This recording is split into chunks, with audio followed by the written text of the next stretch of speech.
Merci beaucoup. Aujourd'hui, nous avons clôturé, aussi fait l'état des lieux de la situation sécuritaire et aussi la paix durable.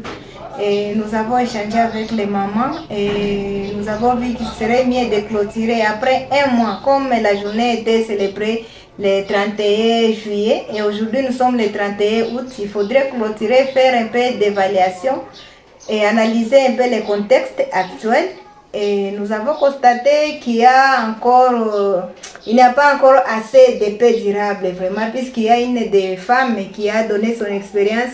Aujourd'hui, son enfant est hospitalisé puisqu'il a été fusillé, état dans sa maison. Alors ça nous fait un peu mal au cœur, mais espérons que ça ira par la grâce de Dieu. C'est pourquoi nous avons commencé par la prière. Montrer à Dieu notre pays pour lui demander la paix durable. Lui seul peut nous donner la paix durable.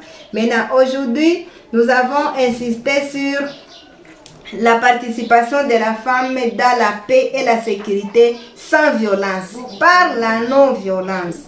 La plus grande recommandation encore aujourd'hui est de se diriger vers les autorités, tant nationales, internationales, mais aussi locales, au niveau même national, au niveau même de Kinshasa, partout dans notre province, aller dire aux autorités qu'il est grand temps de faire taire les armes.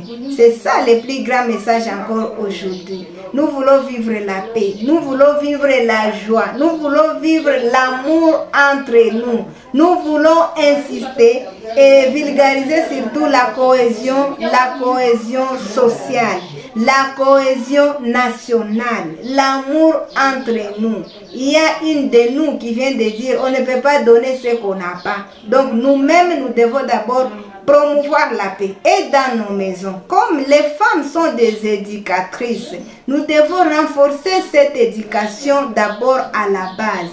Dans nos maisons, dans nos avenues, dans nos quartiers, partout dans le monde, nous avons besoin de la paix durable, faire taire les armes, vivre la paix par la non-violence. Nous ne voulons plus attendre parler de coups de balles par-ci, par-là, de bombardements. Non, les gens sont fatigués. Il y a même des bébés, des expériences. On vient de donner d'autres expériences. Par rapport aux nouveau-nés, il y a des enfants qui sont nés, mais ils sont en train de sursauter même auprès de leur maman, puisque peut-être les enfants sont aussi traumatisés. Les femmes enceintes sont traumatisées. On ne peut plus continuer à vivre cette